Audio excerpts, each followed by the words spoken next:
नमस्कार। Planet x पर आपका स्वागत है। फिर से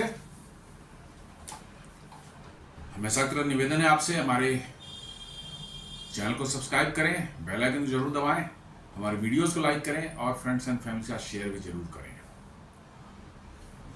दोस्तों, सारी दुनिया डोनाल्ड ट्रंप के टैरिफ से जूझ रही है और समस्याएं सबों के साथ में है। कहीं ना कहीं समस्याएं, यूएस बहुत बड़ी इकोनॉमी है, बहुत बड़ा मार्केट है। क्योंकि जितना कंजम्पशन यूएसए में होता है उतना कहीं नहीं होता। वहाँ के लोगों की जीवन शैली जिस तरह की है, बहुत फ्रीक्वेंटली वो अपने सामान जो घर में भी है, खाने पीने और सब चीज़ें तो घर कंज्यूम होती रहती है, बट घर के अंदर इस्तेमाल होने वाली चीज़ें जो है, टीवी है, फ्रिज है, एयर कंडीशनर्स हैं और भी जो अप्लायंसेज होते हैं, जूते चप्पल हैं, 50 तरह की चीज़ें हम लोग रोज़ाना ज़िंदगी में जो इस्तेमाल करते हैं, वहाँ पर उन चीज़ों की रिपेयरिंग नहीं होती।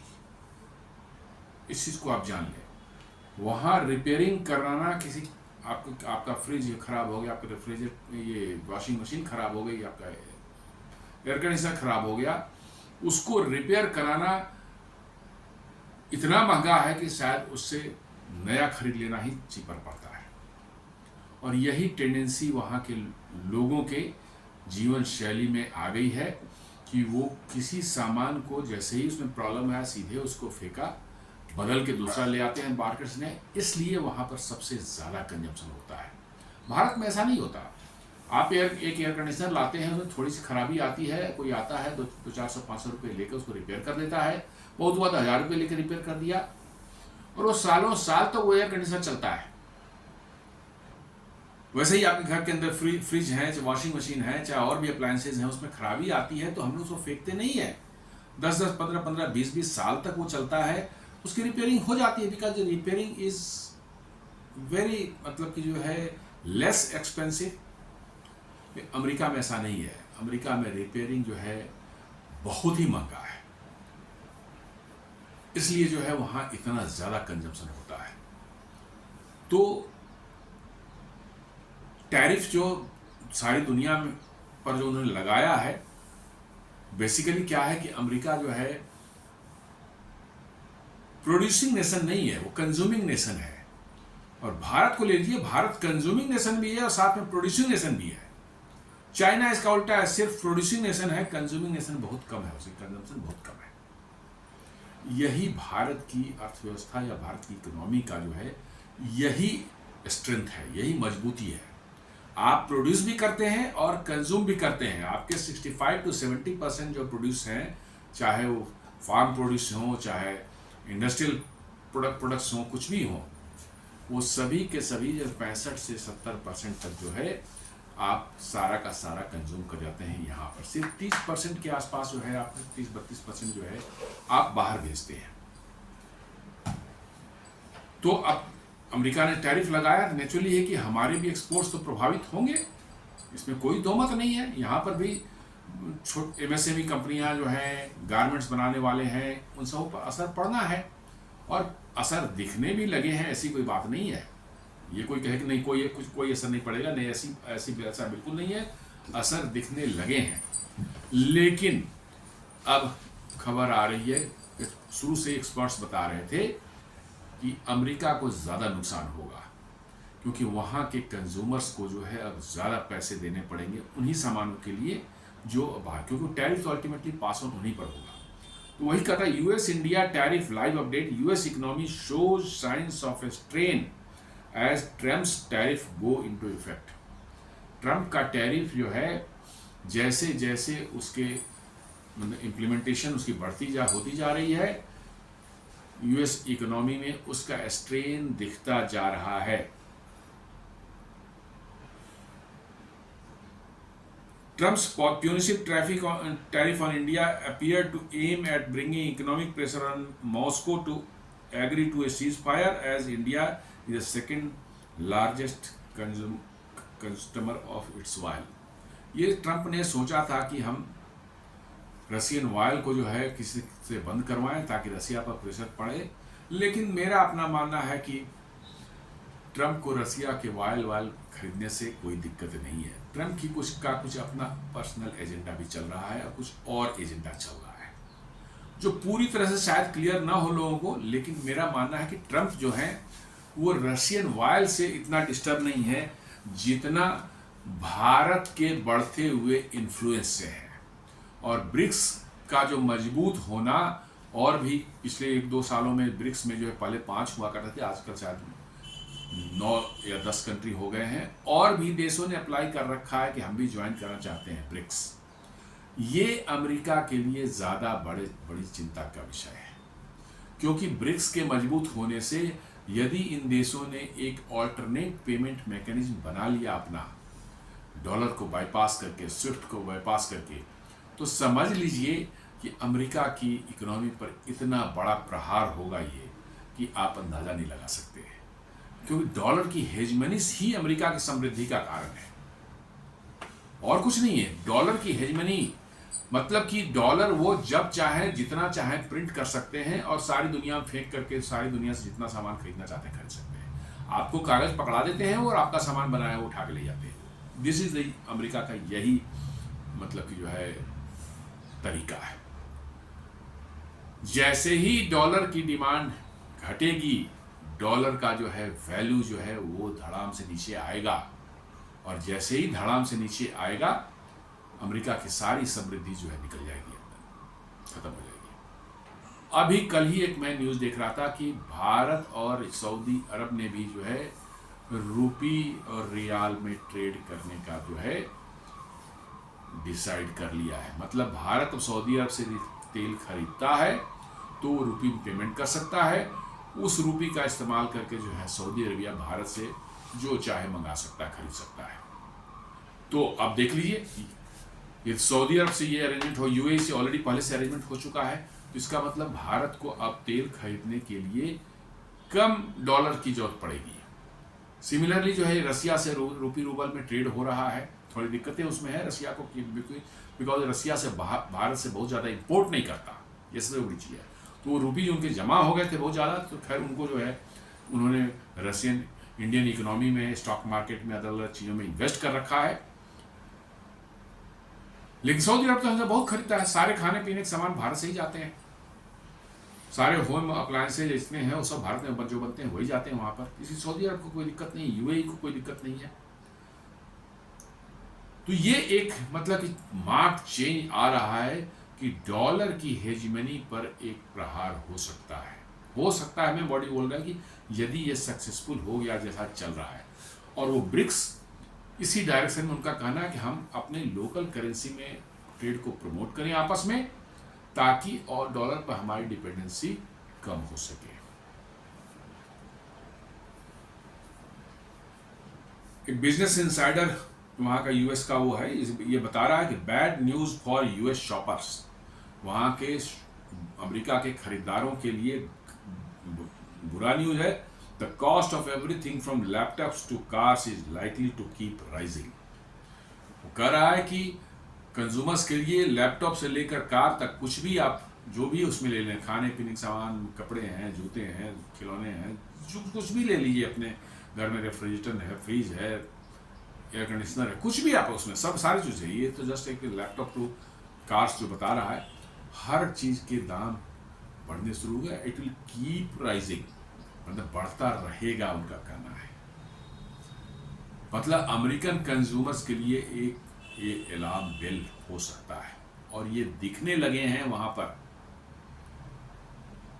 पिछले 3 महीने में एक रिपोर्ट बता रहे थे, पिछले 3 महीने में वॉलमार्ट जो अमेरिका की बहुत बड़ी जायंट है, रिटेल जायंट है, उसके स्टोर्स अमेरिका में हर जगह, छोटे बड़े हर जगह पर दिखते हैं, और ये बड़ा ही फेमस है। बहुत ही चीप रेट पर जो है ग्रोसरीज, फ्रेश वेजिटेबल्स, फ्रूट्स, कपड़े हैं, लत्ते हैं, जूते हैं, आपके होम अप्लायंसेज हैं, क्या नहीं मिलता वहाँ पर, कार बार छोड़ करके। I think everything you can get for your journey.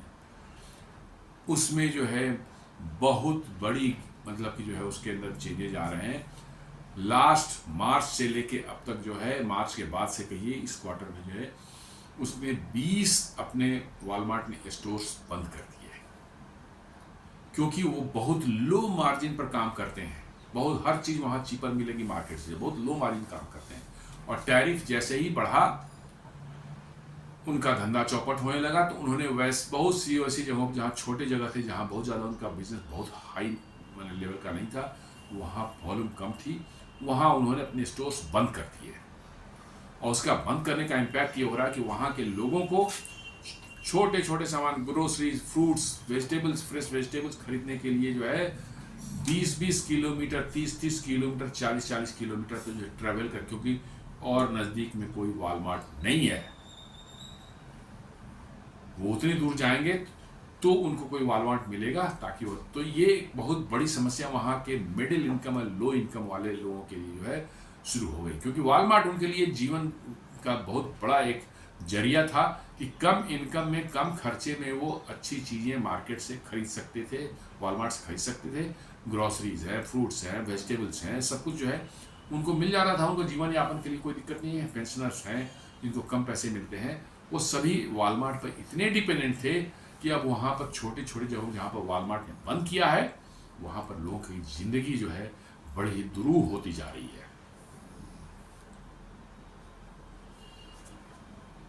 Goldman सैक्स बता रहा है US consumers will beer Brunt of Trump's tariff, से गोल्डमैन सैक्स इकोनॉमिक्स। गोल्डमैन सैक्स भी यही बता रहा है कि अमेरिका के कस्टमर्स को जो है बहुत बड़ी कीमत चुकानी पड़ सकती है टैरिफ की। उनको ही इसकी आग झेलनी पड़ी, इतनी इसकी तपिश जो है ट्रम्प टैरिफ की, उनको ही झेलनी पड़ेगी, क्योंकि अभी तक थोड़े बहुत कंपनियां, इंपोर्टर्स कुछ शेयर कर ले रहे थे, कुछ एक्सपोर्ट जो करने वाले देश थे वो भी अपनी प्राइस को कुछ कम करे, थोड़ा वो उन्होंने शेयर किया बर्डन को, लेकिन अब वो पूरी तरह से कंज्यूमर्स पर पास ऑन होने वाला है। और ये वहाँ के कंज्यूमर्स के लिए बहुत बड़ा एक मतलब कि जो है सेटबैक लगने वाला है।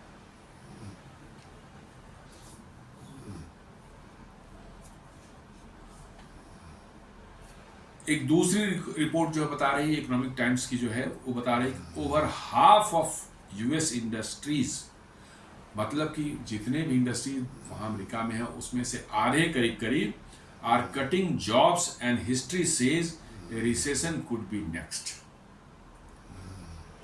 मतलब आधे वहाँ की इंडस्ट्री जो है धीरे धीरे जो है जॉब्स को कट करना शुरू कर दिए हैं,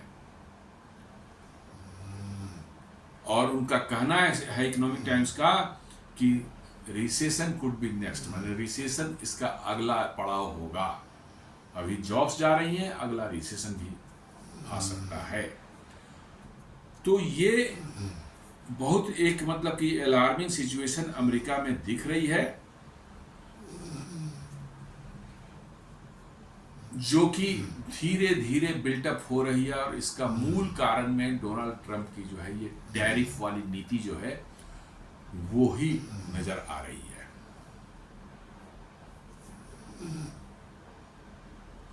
ये कह रहा है कि warning signs are emerging across the US economy, job growth stalls and industries report layoffs despite strong GDP growth in mid 2025.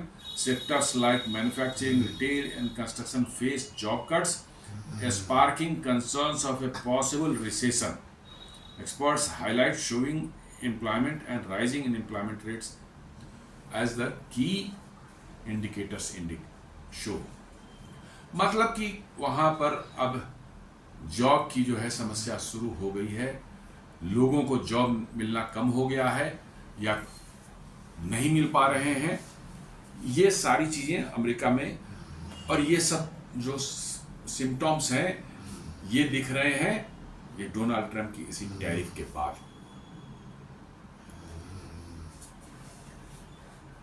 Goldman सैक्स फिर बताती है इसका जो है दूसरा जो है एक और टर्मिनोलॉजी स्टैगफ्लेशन यूज किया। स्टैगफ्लेशन बोलते हैं जब एक्सट्रीम इकोनॉमी मतलब कि इन्फ्लेशन हो, मतलब कि आपकी दो चीज़ों के कॉम्बिनेशन हो, यदि जीडीपी नीचे जा रही हो और इन्फ्लेशन ऊपर जा रही हो, ये दोनों मिल करके जो है स्टैगफ्लेशन क्रिएट करते हैं। बड़ा खराब सिचुएशन है, इससे निकलना बड़ा मुश्किल हो जाता है, बहुत वक्त लगता है और बहुत केयरफुली जो है पॉलिसीज बनानी पड़ती हैं, तभी जाके आप इसे निकल सकते हैं। तो कह रहा कि the worst case scenario for the US economy looks like it is getting more likely, मतलब स्टैगफ्लेशन की तरफ अमेरिका जो है बढ़ रहा है, और स्टैगफ्लेशन हो जाने के बाद जो है एक सर्टेन थ्रेशोल्ड के ऊपर यदि चला जाए inflation, then you cannot revert it back, वो एक स्पाइरल उसमें घुस जाता है एंड देन फाइनली आपकी इकोनॉमी को बहुत बुरी तरह से हर्ट करता है। तो ये अमेरिका में इस बड़े बड़े एक्सपर्ट्स जो हैं वो इसके मतलब कि जो है बताने लगे हैं, हिंट देने लगे हैं कि अमेरिका में शायद ऐसा नज़र आ रहा है कि इस डायरेक्शन में, स्टैगफ्लेशन की डायरेक्शन में अमेरिका चला जाए। गोल्डमैन सैक्स ने जो रिपोर्ट दी उसको देखा जाए तो उन्होंने कहता है through June 2025 the split of tariff incidence was approximately, जो कंज्यूमर्स जो टैरिफ जो बढ़ा उसका यूएस फर्म्स ने 64% उसको एब्जॉर्व किया खुद से। जो टैरिफ का जो इम्पैक्ट पड़ने वाला था उसमें 64% उन्होंने एब्जॉर्व किया, कंज्यूमर्स पर 22% शिफ्ट हुआ, और जिन्होंने फॉरेन एक्सपोर्टर्स जिन्होंने एक्सपोर्ट किया था अमेरिका को 14% उन्होंने अपने तरफ एब्जॉर्व किया था उसको, मतलब अपने प्राइसेस कम करके ही भेजे थे। Goldman's model and sectoral price patterns imply that over the coming months, firms will pass more of the cost into final buyers, so the consumer share could move to 67% by October. Goldman Sachs यही बता रहा है कि अब जो है, अभी तक तो कंज्यूमर 22% सिर्फ उनको पास ऑन हुआ था टैरिफ का जो है बोझ जो है, वो बोल रहा है कि अक्टूबर तक जो है वो टैरिफ का बोझ जो है पर 67% तक चला जाएगा, क्योंकि कंपनियां जो अभी जो इंपोर्टर्स थे वो 64% तक का बोझ उठा रहे थे, खुद एब्जॉर्ब कर रहे थे, वो अपना धीरे धीरे कम करते जाएंगे और कंज्यूमर को पास ऑन होगा। तो आप यही मान चलिए कि जो अभी तक जो है, मान लीजिए कि $100 की कोई मतलब की जो वस्तु थी, अभी कंज्यूमर को $122 में मिल रहा था, चूंकि 22% का पास ऑन हुआ था टैरिफ, और जुलाई तक जो है वो अक्टूबर में जो है तक जो है वो $167 $167 हो जा सकता है। मतलब वो चीज़ जो है $100 की कोई भी वस्तु थी वो $167 $167 में कंज्यूमर को मिलेगी वहाँ पर। तो आप समझ सकते हैं कि कितनी 67% सीधे उसकी प्राइस हाइक हो जाएगी। तो यू कैन इमेजिन कि what will be the situation of the consumers की क्या दशा होगी। इन्फ्लेशन के बारे में बोला जा रहा है कि इन्फ्लेशन करीब 3.2% तक पहुंच जाएगा। अभी वहां इन्फ्लेशन जो बोलता है 2.4 के आसपास है, जो कि उनके टारगेट से 20% ऑलरेडी ज़्यादा है, और ये यदि बढ़ जाएगा तो समझ लीजिए कि करीब 2.4 से 3.2 मैंने 50% लगभग में और बढ़ जाएगा।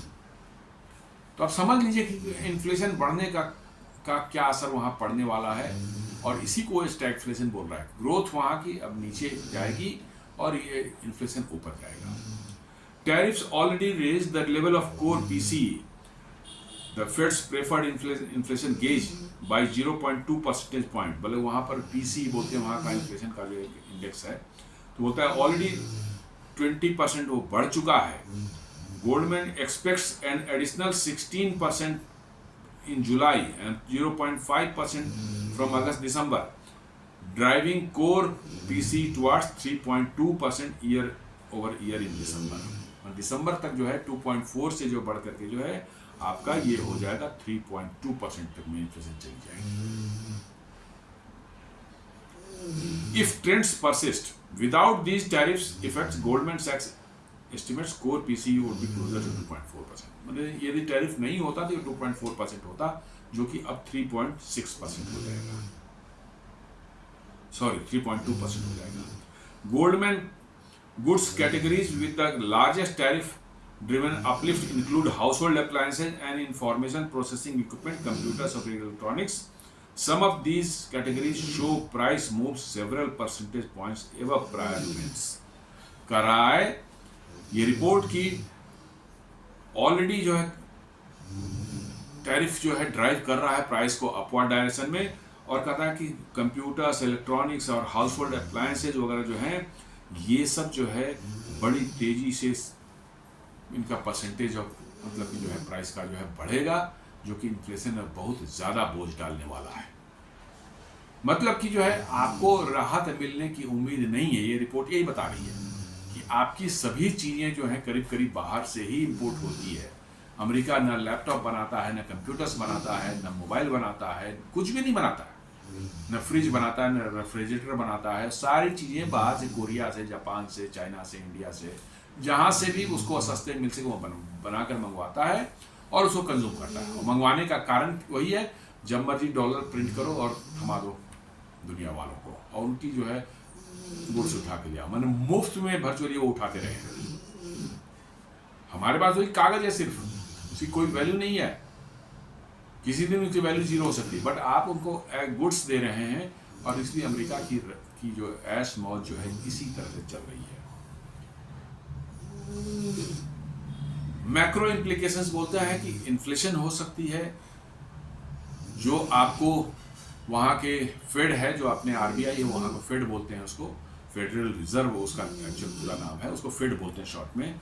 और उसको वो उस पर प्रेशर रहेगा, वो आपके मतलब कि इंटरेस्ट रेट को कम नहीं करेगा। इन्फ्लेशन बढ़ेगी तो इंटरेस्ट रेट को कम करना छोड़िए, ओवर बढ़ सकता है, और जीडीपी आपकी जो है वो इफेक्ट से नीचे जा सकती है। Fed policy dilemma, higher core PC complicates any arguments for rate cuts. बोलता है कि हायर में इन्फ्लेशन यदि है तो फिर कोई भी आर्गुमेंट जो है रेट कट के लिए, इंटरेस्ट कट रेट कट करने के लिए, वो फ्यूटाइल हो जाती है, बेकार हो जाती है, वो नहीं हो सकता, क्योंकि वो इकोनॉमिक्स बेसिक फिलॉसफी के अगेंस्ट में वो चली जाएगी। And risk keeping real policy tighter than plan, और इसलिए जो है और टाइट अपनी पॉलिसीज को उसे करनी पड़ रही है फेड को। जो है यदि इन्फ्लेशन ज़्यादा बढ़ी तो इंटरेस्ट और बढ़ सकते हैं, कम होने के सवाल नहीं। डोनाल्ड ट्रंप करेंगे नहीं, तुम इसको कम कर दो, कैसे होगा?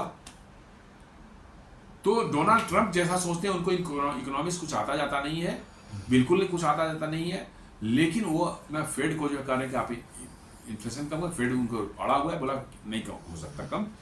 Several media summaries highlight that rising tariff driven inflation could force the Fed to delay easing और इवन रिकंसीडर इट्स स्टांस। वही बोल रहा है कि जैसे जैसे इन्फ्लेशन बढ़ेगी, फेड जो है और अपने इंटरेस्ट रेट को महंगे कर सकता है, बढ़ा सकता है। चीपर होने का तो प्रश्न ही नहीं उठता। और अमेरिका पूरा का पूरा जो है चलता है क्रेडिट पर ही चलता है। पूरा का पूरा अमेरिका जो है क्रेडिट पर ही चलता है। उनको लोन मिलना सिर्फ बंद हो जाए, सैलरी मिलती रहे कोई दिक्कत, लोन मिलना बंद हो जाए तो समझिए कि उनकी जिंदगी तबाह हो जाती है अमेरिका वालों की। पता नहीं कैसी इकोनॉमी बना रखी है और क्या उनका उनकी जीवन शैली है, ये समझ इससे परे है। तो वहाँ पर लोन भी महंगे हो जाएं तो वहाँ की इंडस्ट्री तबाह हो जाएंगी, वहाँ का इन्वेस्टमेंट खत्म हो जाएगा, वहाँ के लोगों कंजम्पशन घट जाएगा, क्योंकि उसी लोन पर तो पैसे लेकर के क्रेडिट कार्ड के थ्रू जो है वो सारा कुछ शॉपिंग करते हैं। और यदि उस पर इंटरेस्ट बढ़ जाए तो फिर समझ लीजिए कि उनका कंजम्पशन घट जाए। कंजम्पशन घटेगी तो उनकी इंडस्ट्रीज जो है, जो लोकल इंडस्ट्री है, उस पर असर पड़ेगा। तो ये बेसिकली एक विशा साइकिल है, इतना आसान नहीं। 2+2=4 ऐसा इकोनॉमिक्स में नहीं होता। आप यहाँ कुछ करेंगे उसकी असर वहाँ दिखेगी, वहाँ कुछ करेंगे इसकी असर यहाँ दिखेगी, और कैसे इकोनॉमी को इम्पैक्ट करेगा unless you don't know the entire cycle. आप नहीं सो कर सकते कि भैया हमने टैरिफ बढ़ा दिया सिंपली, अब अमेरिका में बस डॉलर आएंगे और सारी मैन्युफैक्चरिंग अमेरिका में शिफ्ट हो जाएगी। इतना आसान नहीं है मिस्टर डोनाल्ड ट्रंप। इतना आसान रहता तो आपके पहले के प्रेसिडेंट भी जो रहे हैं कोई मूर्ख नहीं थे, उनके भी एडवाइजर्स थे, कर सकते थे। But no, it is just not possible for America to do it. America manufacturing नहीं कर सकता, इस चीज को समझ लेना चाहिए इनको। अमेरिका मैन्युफैक्चरिंग कर सकता है तब जब आपकी डॉलर्स जो हैं बिल्कुल कम से कम 50%, 60%, 70% डिवैल्यू हो जाए, और नहीं तो अमेरिका एक थर्ड वर्ल्ड कंट्री हो जाए जहां लोगों को कम सैलरी में भी जॉब करने की आदत हो जाए, कम पैसे में जिंदगी गुजारने की आदत हो जाए, तो नेचुरली जॉब की इंपॉर्टेंस होगी और छोटे छोटे काम भी वो करेंगे। बट अब तो उनको छोटे काम करना ही नहीं चाहते ना वो अमेरिका। उनको $10,000, $15,000, $20,000 महीने में कम से कम जिंदगी जीने के लिए चाहिए। तो उसके तो वो तो बड़े काम में मिलेंगे, छोटे काम में तो मिलेंगे नहीं उतने पैसे। तो छोटे काम वहां होते नहीं है। ब्लू कलर जॉब्स जो है वहां पर मतलब कि लोग करना नहीं चाहते। छोटे छोटे टाउन्स में अब स्टिल है, बट बड़े शहरों में तो ब्लू कलर जॉब नहीं, सबको व्हाइट कलर जॉब ही चाहिए। फाइनेंस में जाना चाहेंगे, IT में जाना चाहेंगे, टेक में जाना चाहेंगे, इन सबों में जाकर के जो है तो भाई इसकी तो एक लिमिटेशन है। डेली हाउस होल्ड की चीज़ें जो हम कंज्यूम करते हैं, लोग कंज्यूम करते हैं अपनी लाइफ में जो है, वो तो नहीं बनते इन सब मैंने हाईटेक उसमें जो है, वो तो नॉर्मल फैक्ट्रीज बनते हैं। नॉर्मल फैक्ट्रीज में जाएंगे तो आपको कम वेजेस मिलेंगे, सैलरीज कम मिलती हैं वहाँ पर नॉर्मल उसमें जो है, वहाँ कोई काम नहीं करना चाहता। तो आपको डॉलर को डिवैल्यू करना पड़ेगा, आपको जो है अपने लोगों की सैलरीज वेजेज जो है वो कम होगी, तभी अमेरिका में मैन्युफैक्चरिंग संभव है, नहीं तो नहीं संभव है। नहीं तो आप अमेरिका में बनाएंगे, आईफोन क्यों चाइना में बनता रहा अब तक, अब इंडिया में बनना शुरू हुआ क्यों? आईफोन की चाइना में मैन्युफैक्चरिंग $200 से $250 है, और अमेरिका में बिकती कितने में? $1000 से $1200 में। जस्ट इमेजिन कर लीजिए, यदि अमेरिका में यही आईफोन बनाया जाए तो उसकी प्रोडक्शन कॉस्ट ही $3000 आ जाएगी। तो वो कंपनी जो बेच रही है एप्पल, उसको यदि वो $500-600 प्रॉफिट लेगी तो $3500-4000 तक पहुंच जाएगा। कौन खरीदेगा? यही कारण है कि अमेरिका से मैन्युफैक्चरिंग बाहर शिफ्ट हुई है। आपके वेजेज जो है, अमेरिका के वेजेज इतने हाई हैं कि वहां पर लो कॉस्ट मैन्युफैक्चरिंग संभव नहीं है, और इसीलिए अब अमेरिका सिर्फ हाईटेक मिलिट्री इक्विपमेंट्स, इन्हीं सब चीजों का बनाने का एक की जगह रह गई है। कॉमन चीजें वहां नहीं बन सकती। Jobs at higher risk now, ये गोल्डमैन सैक्स बता रहा है। Independent studies and think tank analysis that budget lab oblique trade research ये बता रहा है कि point to tariff and possible retaliation lowering real GDP growth and employment compared with a no tariff baseline. इनका कहना है कि यदि टैरिफ नहीं रहता, उससे यदि कंपेयर करें हम अभी टैरिफ लगने के बाद जो है, बोलता है कि आपकी हमारी जीडीपी नीचे जाएगी, इन्फ्लेशन बढ़ेगा, और साथ साथ जो है जॉब लॉसेस भी हमारे बढ़ेंगे, लोगों की नौकरियां जाएंगी, नए जॉब्स आने मुश्किल हो जाएंगे, और जो जॉब्स में हैं वहां भी लार्ज स्केल पर लेऑफ्स हो सकते हैं। इसकी पूरी माने संभावना और दिख क्या रही है, दिखनी शुरू हो गई है। जितनी वहां लेऑफ शुरू हो गई है वो ऑलरेडी दिख रही है। ये रिपोर्ट्स आ रहे हैं कि भाई नौकरियां कम आ रही हैं, और जो हैं उसमें भी कट हो रहा है। अभी 12,000 या 16,000 माइक्रोसॉफ्ट ने 2 महीने पहले निकाला था। ऐसे ही और भी कई एक न्यूज आ चुकी है कि बड़े बड़े लेऑफ्स वहां पर हुए हैं। तो ये चीजें दिखने शुरू हो गए हैं, और ये सिम्टम्स जो हैं, और यदि ये टैरिफ ऐसे ही चलता रहा, ये कॉम्प्लिकेशन ऐसे ही बनी रही, तो आगे आने वाले समय में जो है महीनों में आपको ये साफ नजर आएगा कि अमेरिका में नौकरी मिलना अब मुश्किल होता जाएगा, दुरूह होता जाएगा।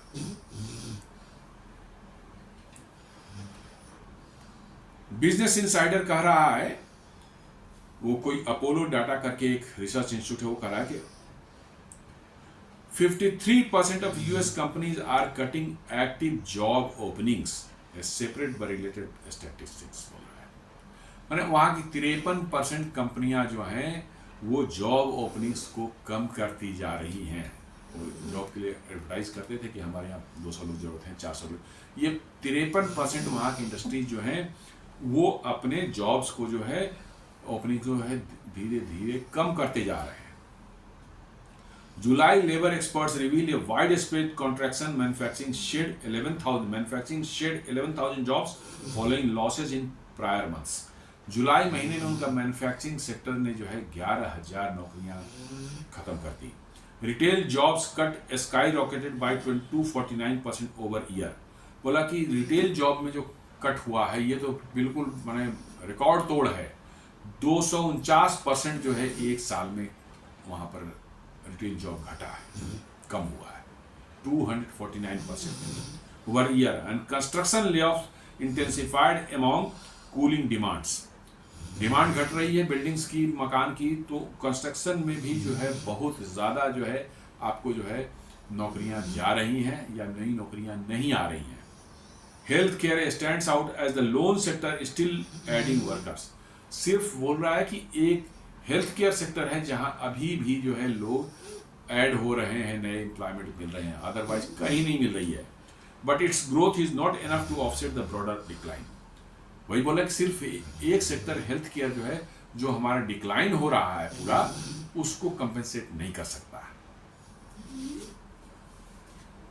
एक सेक्टर, सारे सेक्टर्स में यदि आपको डिक्लाइन हो रहे हैं तो एक सेक्टर यदि ग्रोथ कर भी रहा है तो आप यू कैनॉट मतलब कि जो है कंपेंसेट द लॉसेस। ये साफ बता रहा है वहां के रिपोर्ट जो है, डिफरेंट एजेंसीज की रिपोर्ट जो है।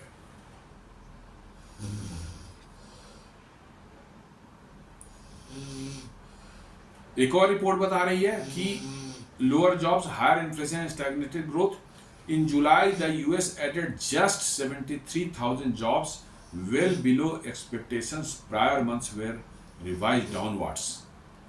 ये भी 73,000 जो है एक्चुअली क्या जुलाई महीने में उन्होंने एक्सपेक्ट किया कि 1 लाख नौकरियां आएंगी, नहीं है ये 1 लाख नौकरियां वैसी हैं जो कि लोग रिटायर हो गए, मर गए, चाहे किसी वजह से उन्होंने छोड़ दी नौकरी जॉब थी ओपन, उन्होंने छोड़ दिया तो खाली हो गया पोजीशन, तो उसका रिप्लेनिशमेंट कर सकते हैं कि 1 लाख आनी थी।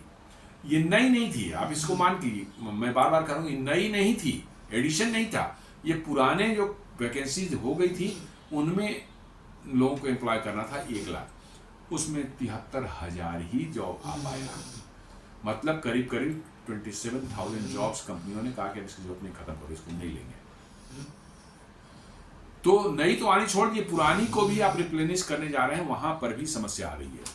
Continuing unemployment claims reached 1.97 million, their highest since 2011-21।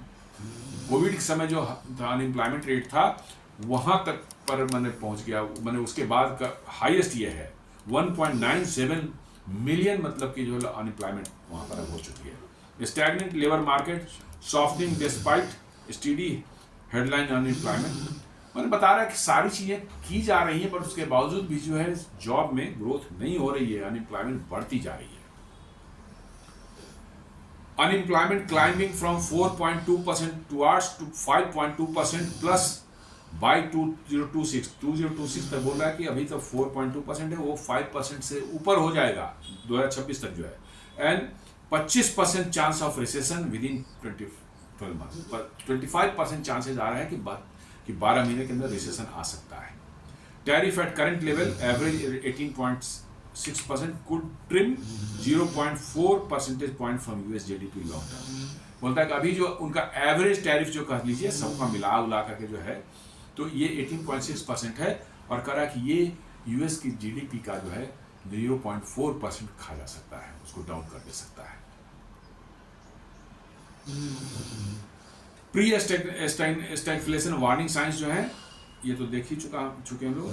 तो कहने का ये मतलब है कि आपको जो टैरिफ जो बढ़ाया है उन्होंने बिल्कुल हैफेजर्ड वे में और बिल्कुल अपने एक का कह सकते हैं कि पर्सनल ईगो को लेकर के जो है उन्होंने जो किया है, इसके असर अब अमेरिका में दिखने लग रहे हैं। और लोगों का और बड़ी बड़ी एजेंसीज जो हैं, रिसर्च एजेंसी, उनका ये मानना है कि अमेरिका की जो जॉब मार्केट है, इन्फ्लेशन है या जीडीपी है, इन सबों में बुरी तरह से गिरावट दिखने की संभावना लग रही है। सिम्टम्स नज़र आने लगे हैं, जॉब्स निकलने कम हो गए हैं, 53% कंपनियों ने अपने जॉब ओपनिंग घटा दिए हैं, प्राइसेस वहाँ बढ़ रही हैं कंज्यूमर्स के लिए, और जीडीपी पर इसका प्रेशर पड़ेगा और जीडीपी 0.5% तक से 0.4% तक गिर सकता है।